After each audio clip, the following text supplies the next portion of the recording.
L'instant Lovecraft 96, eh bien, vous savez quoi? Un de mes textes préférés, mais alors préférés. Parce qu'on est dans le cœur du fantastique, oui, mais on a aussi la musique. Eh, pas n'importe quelle musique. Lovecraft se sentait loin de la musique, plus proche de la peinture que de la musique. Mais enfant, en tout cas jusqu'à ses 10 ans et quelques, bah, du violon, il en a fait et fait. Est-ce que c'est une vengeance? Et puis, j'aime ça aussi parce que c'est l'idée de se perdre dans la ville. Ce qu'on retrouvera bien plus tard avec celui qui hante la nuit. Mais justement, c'est le même quartier. Ce quartier-là, de la colline de Providence, bien reconnaissable avec ses ruelles, ses impasses. Et pourtant, Lovecraft, il nous fait un drôle de coup.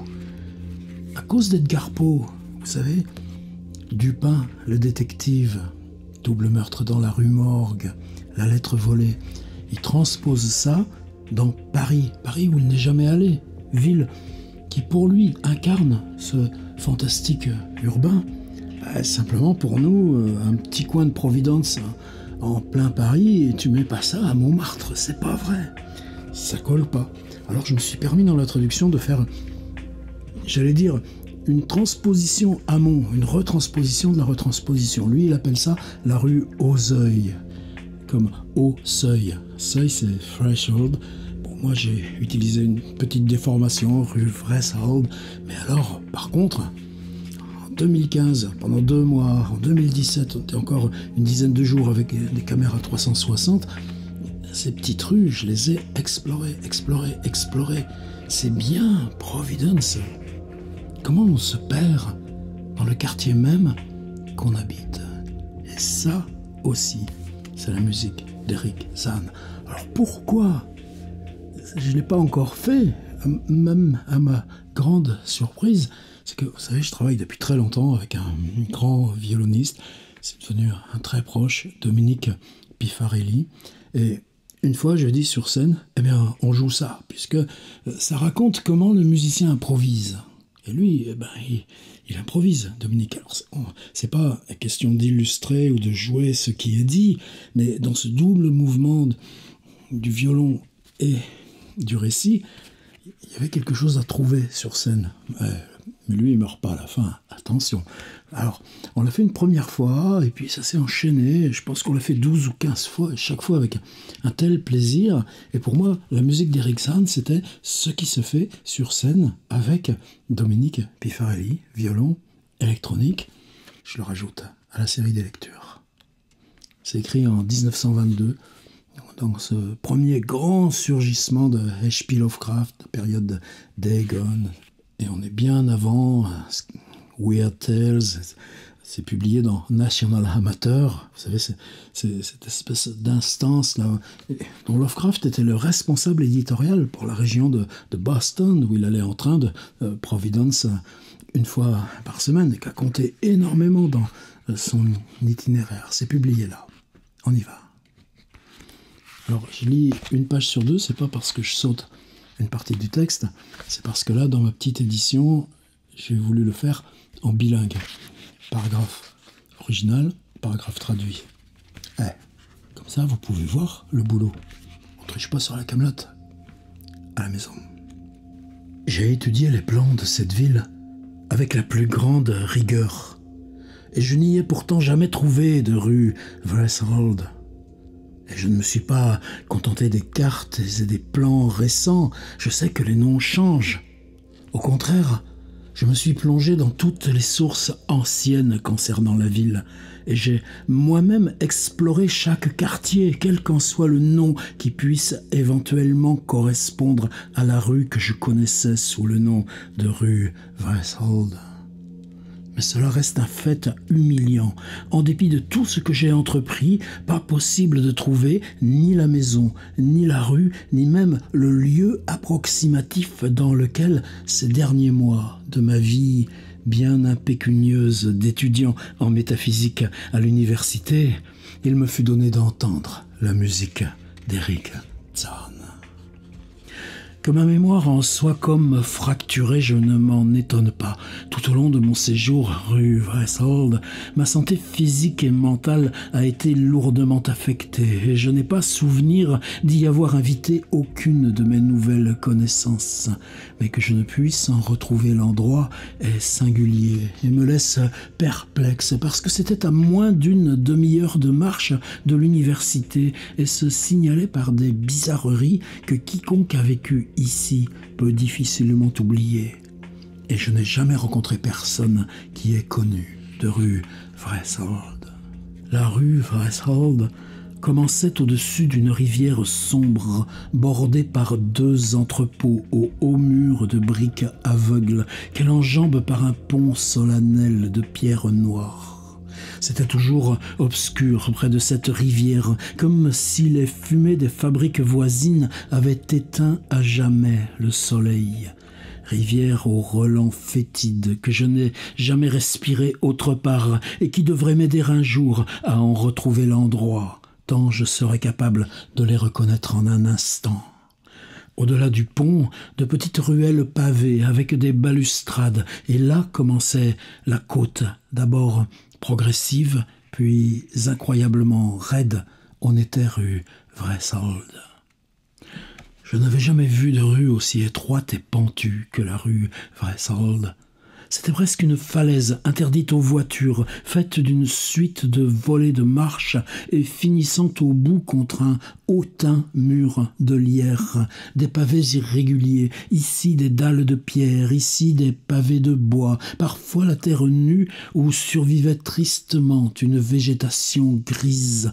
Les maisons étaient hautes, aux toits encore plus hauts, vieux et plus que vieux, et penchant follement en arrière, en avant, de côté. De temps en temps, deux maisons face à face penchaient tellement qu'elles se rejoignaient au-dessus de la rue comme une arche, retenant la lumière loin du sol et constituant littéralement par-dessus la rue comme des ponts de maison à maison. Les habitants de la rue m'impressionnaient étrangement. D'abord, j'avais pensé que c'était à cause de leur façon de rester silencieux, réticents.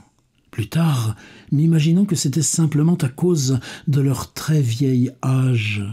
Je ne sais pas comment j'en suis venu à vivre dans une telle rue, mais je n'étais pas moi-même quand j'emménageais ici. J'avais vécu dans tant d'endroits misérables jusqu'à ce que j'arrive rue Wresthold et cette maison chancelante, tenue par un paralytique, Blandot. C'était la troisième maison à partir du haut de la rue et de loin la plus grande d'elles toutes. Ma chambre était au 4e étage, la seule chambre habitée là depuis que la maison était quasi vide. La nuit de mon arrivée, je l'entendis, cette étrange musique provenant du galetas mansardé au-dessus. Et le lendemain, je m'en enquérai auprès de Blandot. Il me dit que c'était un vieil Allemand qui jouait de la viole, un drôle d'homme muet qui signait Erich Zann quand on lui demandait son nom, et qui jouait le soir dans l'orchestre d'un cabaret à pas cher.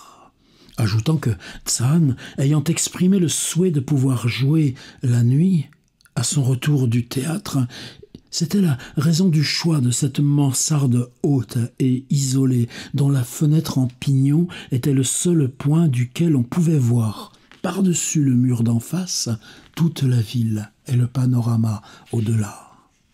De ce moment, j'entendis Zann tous les soirs, et malgré le fait qu'il me tenait éveillé, j'étais envoûté par le côté surnaturel de cette musique, n'en sachant que très peu sur l'art lui-même.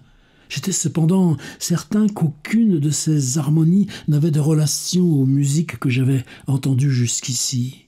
J'en conclus qu'il était compositeur et de haute originalité. Plus je l'écoutais, plus je devenais fasciné. Au bout d'une semaine, je me décidai à faire sa connaissance. Un soir, alors qu'il revenait de son travail, j'interceptai Zann dans l'escalier, lui dis que j'aimerais faire sa connaissance et, si possible, l'écouter quand il jouerait. C'était un petit homme courbé et voûté, aux habits miteux, des yeux bleus un peu grotesques, un visage vaguement satirique et le crâne presque complètement chauve. Au premier mot que je lui dis, il sembla en colère, effrayé. Ma gentillesse évidente, cependant, le fit fléchir. À contre-cœur, le muet me fit signe de le suivre dans l'obscur, grinçant et brinque-ballant escalier. Sa chambre, une des deux seules mansardes des combles, était côté ouest, juste en face de ce grand mur qui fermait la rue. Elle était plutôt grande et semblait même plus grande à cause de son extraordinaire austérité et de son abandon. De mobilier, il n'y avait qu'un étroit lit de fer, un broc écaillé, une table mince, une haute étagère à livres, un pupitre de fer et 3 chaises vénérables. Des partitions s'empilaient en désordre, à même le plancher.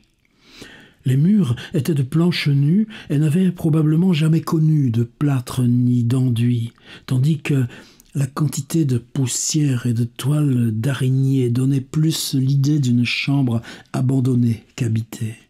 À l'évidence, le monde de beauté d'Eric Zann résidait dans le lointain cosmos de son imaginaire. M'enjoignant de m'asseoir, il referma sa porte, poussa le verrou de bois, alluma une chandelle en plus de celle qu'il avait apportée. Il sortit sa viole de son étui, mangé au mythe, s'installa sur la moins inconfortable des chaises.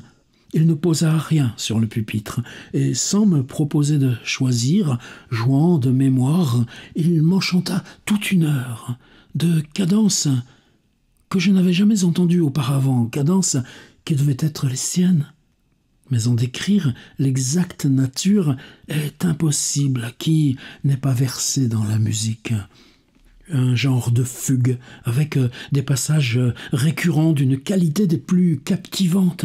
Mais ce que je remarquais, c'est la totale absence de ces notes si troublantes que j'avais entendues de ma chambre toutes les nuits passées. Ces notes obsédantes, je m'en souvenais. Elles avaient souvent bourdonné et sifflé imprécisément jusqu'à moi, et quand il posa son archet, je lui demandai s'il pouvait m'en interpréter aussi quelques-unes. Mais à peine je posai ma question que le visage ridé et satirique perdit cette expression ennuyée et blasée qu'il avait eue en jouant, et sembla reprendre d'un coup ce mélange curieux de colère et de peur que j'avais remarqué tout à l'heure en accostant le vieil homme. D'abord, j'essayai de la persuasion, traitant à la légère ce que je prenais pour des fantaisies séniles, et j'essayais même de provoquer une réaction plus violente de mon hôte en sifflotant quelques-unes de ces cadences entendues la nuit précédente. Mais cela ne dura qu'un instant. À peine le musicien muet reconnut-il ce que je sifflais, que son visage se tordit avec une expression au-delà de toute analyse, m'appliquant soudain sa longue, froide et osseuse main droite sur la bouche, faisant taire mon imitation grossière. Et comme il le faisait, il prouva encore mieux son excentricité en lançant un regard effrayé à cette unique fenêtre close d'un rideau, comme de peur qu'un intrus, ce qui était doublement absurde, vu la hauteur et l'inaccessibilité de la mansarde au-dessus des toits adjacents, et que sa fenêtre était le seul point, selon ce que le concierge m'en avait dit, depuis lequel on pouvait voir la ville par-dessus le sommet du mur d'en face. Ce regard du vieil homme me remémora la remarque de Blondeau. Et par pur caprice, j'éprouvais le souhait de découvrir les toits au clair de lune et les lumières de la ville par-delà la colline, ce vaste et vertigineux panorama que, seul de tous les occupants de la rue Wrestles, le vieux grincheux de musicien pouvait contempler. Alors je m'approchai de la fenêtre et j'allais écarter d'un coup son indescriptible rideau quand, avec une rage encore pire, le muet locataire était sur moi, cette fois m'indiquant vertement sa porte du menton, tandis qu'il m'étranglait presque des deux mains pour m'écarter. Maintenant complètement dégoûté de la nervosité du bonhomme, je lui ordonnai de me lâcher et lui promis de m'en aller à l'instant. Son étreinte cessa, mais sa colère ne diminuait pas. Il ne me lâchait pas, même d'une façon maintenant plus amicale, et me força à me rasseoir. Et d'une expression de bonne volonté, s'assit à sa table en fouillis et se mit à écrire tout un tas de mots dans la langue laborieuse d'un étranger. La lettre qu'il me tendit enfin en appelait à la tolérance et au pardon. Tsan disait qu'il était vieux, solitaire et affectait d'étranges peurs et de désordres nerveux associés à sa musique et d'autres choses. Il avait apprécié mon écoute de sa musique, souhaitait que je revienne et cependant ne me préoccupe pas de ses excentricités. Mais ces harmonies si troublantes, il lui était interdit de les jouer à quelqu'un. Il ne pouvait supporter l'idée qu'elles soient entendues par un autre. De même, il ne pouvait supporter que quoi que ce soit dans sa chambre soit touché par quelqu'un d'autre. Il avait compris, lors de notre conversation dans l'escalier, que je pouvais l'entendre jouer depuis chez moi et me demandait instamment si je pouvais m'entendre avec Blondotte pour prendre une chambre plus bas où je n'entendrais rien de la nuit. Il pourrait, écrivait-il, me rembourser la différence de loyer. Comme j'étais assis à déchiffrer sa langue exécrable, je me sentis plus indulgent envers le vieil homme. Il était la victime de troubles nerveux et physiques. Je l'étais aussi, et mes études métaphysiques m'avaient enseigné la sociabilité. Dans le silence, alors, vint un son très léger de la fenêtre. Le volet peut-être raclait à cause du vent de la nuit, et pour quelque raison, je le ressentis aussi violemment qu'Eric Tsan. Aussi, dès que j'eus fini de lire, je lui rendis sa poignée de main. Nous nous quittâmes amis. Dès le lendemain, Blondotte me donna une chambre plus chère, mais au 3e étage, entre les appartements d'un usurier très âgé et la chambre d'une veuve bien rembourrée, et plus personne au 4e étage.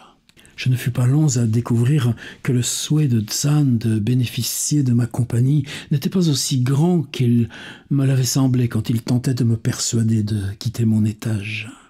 Il ne me proposa plus jamais de lui rendre visite. Et quand j'essayais, il m'apparut peu à l'aise et joua sans énergie. C'était déjà la nuit. Tout le jour, il dormait et n'acceptait personne. Mon amitié pour lui ne grandit pas, mais la mansarde et cette musique envoûtante semblaient exercer sur moi la même fascination opiniâtre. Plus le curieux désir de regarder à cette fenêtre par-dessus le mur, voir ce que la rue en pente ne révélait pas et les toits de la ville tels qu'ils devaient apparaître. Une fois, je grimpais à sa mansarde aux heures de théâtre, Tsan absent, mais la porte était close. Ce que je réussis à faire, c'est de réentendre ce jeu nocturne du vieux muet. Au début, je grimpais sur la pointe des pieds jusqu'à mon ancien étage, puis je m'enhardis à escalader les marches du vieil escalier, malgré le craquement des vieilles planches, jusqu'au pignon de sa mansarde. Là, dans le petit couloir, devant la porte barrée et le trou de serrure occulté, j'ai souvent entendu ces sons qui me remplissaient d'une terreur indéfinissable, la terreur d'une vague merveille et d'un mystère rêveur. Ce n'était pas que ces sons fussent affreux, non, ils ne l'étaient certes pas, mais ce qu'ils entretenaient de vibrations n'appartenait à rien qu'on puisse relier sur la terre. Et à certains intervalles, ils atteignaient une qualité symphonique qu'on pouvait difficilement concevoir être produite par un seul interprète. Erik Sand était sans conteste un génie de pouvoir sauvage. Comme les semaines passaient, le jeu grandissait, plus sauvage encore, tandis que le vieux musicien semblait de plus en plus hagard et furtif en me croisant, à en faire pitié. Maintenant, il refusait de me recevoir et m'évitait quand on avait à se croiser dans l'escalier. Alors, une nuit que j'écoutais à sa porte, j'entendis sa viole hurlante basculer dans un vacarme de sons chaotiques, un pandémonium qui m'aurait fait douter de mon propre état mental, non pas provenant de derrière cette porte fermée, mais comme preuve d'une horreur réelle, l'affreux cri inarticulé que seul un muet pouvait proférer, et qui grandissait par moments à la plus terrible peur ou anxiété.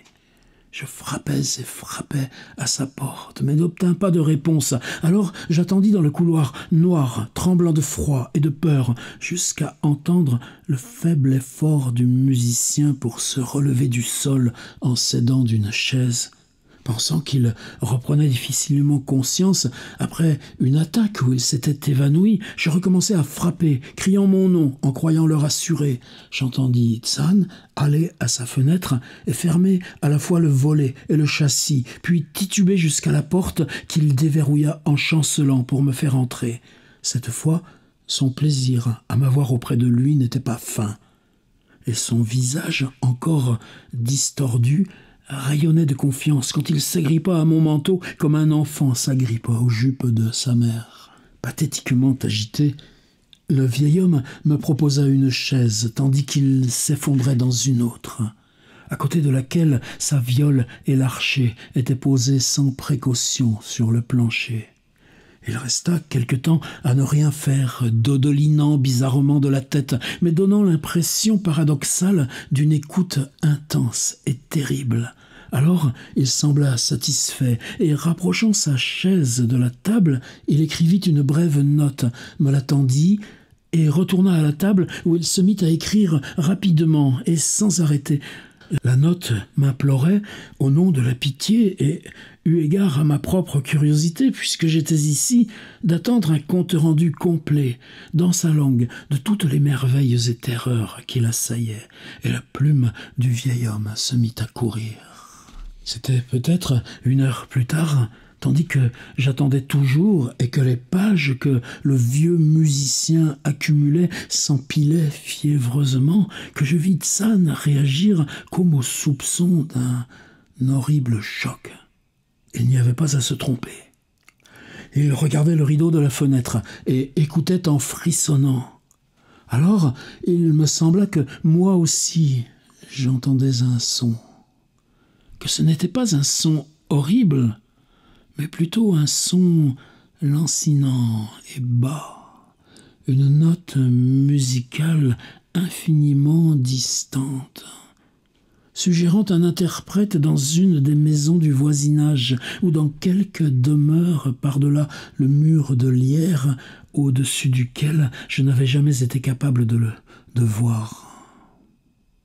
Sur Tsan, l'effet était terrible, à un point que, lâchant sa plume, il se releva soudain, attrapa sa viole et commença à déchirer la nuit du jeu le plus fou que j'avais jamais entendu de son archer à travers la porte fermée. Cela ne servirait à rien de décrire ce que joua Erik Tsan dans cette nuit de terreur. C'était plus horrible que n'importe quoi que j'ai pu auparavant entendre, et simplement, à ce que je pouvais voir de l'expression de son visage, comprenant que ce qui s'exprimait maintenant, ce n'était plus que la peur. Il essayait de faire taire un bruit, d'éviter quelque chose ou de repousser quelque chose. Quoi, je ne pouvais l'imaginer, mais impressionnant, cela je sentais que ce l'était. Son jeu devint fantastique, délirant, hystérique, et pourtant maintenu à la pointe des qualités de ce génie suprême que je savais à la disposition du vieil homme. Je reconnus l'air. C'était une vieille et sauvage danse populaire de Hongrie qu'on jouait dans les théâtres, et je me fis la réflexion que c'était la première fois que j'entendais Tsan jouer l'œuvre d'un autre compositeur. Plus fort, et encore plus fort, plus sauvage et sauvage, mêlant les hurlements et gémissements de sa viole au désespoir. Le joueur ruisselait d'une transpiration mystérieuse et trépignait comme un singe, toujours regardant en forcené le rideau de sa fenêtre. Dans ces cadences étranges, je pouvais presque apercevoir de sombres satyres et bacchanales dansant et tourbillonnant à travers des abîmes de nuages, de fumée et d'éclairs. Et je pensais alors entendre une fulgurance stridente, une note tenue qui ne venait pas de la viole. Une note calme, délibérée, déterminée, moqueuse, venue de très loin, depuis l'ouest. À ce point, le volet commença à secouer dans le vent hurlant de la nuit, qui le fit sauter comme en réponse au jeu fou de l'intérieur. La viole hurlante de Tsan arrachait d'elle-même des sons que je n'aurais jamais cru qu'une viole pouvait émettre. Le volet se détacha, secouant plus fort, et commença à taper contre la fenêtre. Alors la vitre se brisa en se fracassant sous des impacts répétés, et le vent froid se précipita, faisant vaciller les chandelles et bruire les pages que Tsan avait commencé d'écrire à propos de son horrible secret. Je regardai Tsan et vis qu'il était au-delà de l'observation consciente. Ses yeux bleus protubérants et vitreux était aveugle, comme aveugle et mécanique son jeu effréné, orgie méconnaissable qu'aucun récit ne saurait rendre. Une soudaine rafale plus forte que les autres fit s'envoler le manuscrit et l'emporta par la fenêtre. Je me précipitai sur les pages au désespoir, mais elles étaient parties avant que j'aie atteint le volet cassé. Alors je me souvins de mon ancien souhait de regarder à cette fenêtre, la seule fenêtre de la rue Wresthold, de laquelle on pouvait voir la côte au-delà du mur d'en face et la ville qui s'étalait au-delà. Il faisait très sombre, mais les lumières de la ville ne s'éteignent jamais, et je comptais bien les apercevoir malgré le vent et la pluie.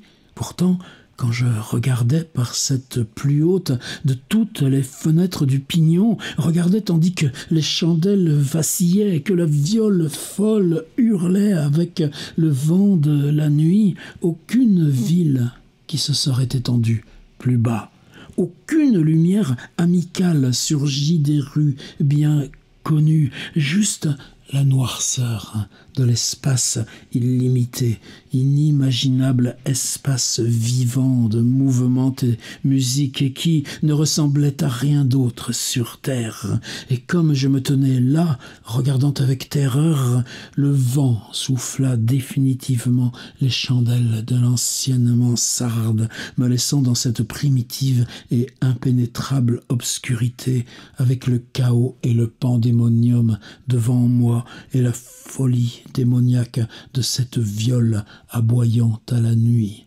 derrière moi. Je trébuchais en arrière dans le noir, sans aucun moyen d'allumer une lumière, m'écrasant contre la table, renversant une chaise, tâtonnant pour finir vers le point où l'obscurité semblait extirper d'elle-même cette musique atroce. Me sauver, ainsi qu'Eric Tsan, je pouvais au moins essayer, quoi que ce soit que les puissances m'opposent. Un moment, je pensais qu'une chose froide m'effleurait. Et je criais, mais comment mon cri aurait pu s'entendre par-dessus la hideuse viole ? Tout d'un coup, hors de l'obscurité, l'archer fou me heurta et je sus que j'étais près du musicien. Je le sentis devant moi, touchait l'arrière de la chaise de Tsan, trouvait ses épaules et le secouait pour le faire revenir à ses sens. Il ne réagissait pas, et toujours la viole hurlait sans relâche. J'avançais les mains jusqu'à sa tête dont j'arrivais à faire cesser le hochement et lui criais dans l'oreille que nous devions tous les deux échapper aux choses inconnues de la nuit. Mais il ne me répondit pas, ni ne diminuait la frénésie de son effarante musique, tandis qu'à travers toute la mansarde, les bourrasques de vent semblaient danser dans la nuit et le tohu-bohu. Quand de la main je lui touchais l'oreille, je frissonnais sans savoir pourquoi, sans rien savoir, jusqu'à ce que je sente son visage impassible, froid comme glace, rigide, sans respiration, le visage dont les yeux vitreux scrutaient inutilement le noir.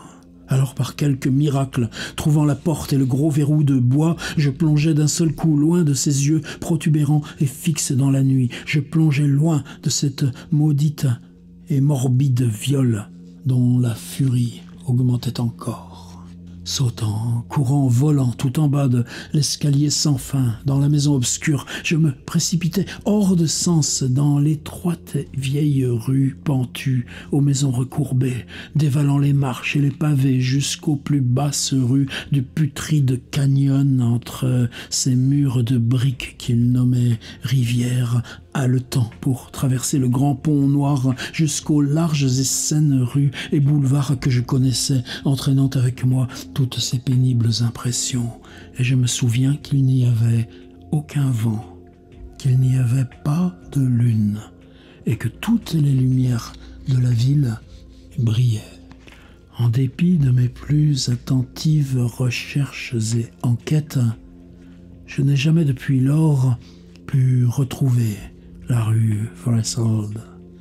Mais je n'en suis pas si déçu, que ce soit pour cela ou pour la perte dans d'invraisemblables abîmes des pages qu'il venait d'écrire et qui seules auraient pu expliquer la musique d'Eric Saade.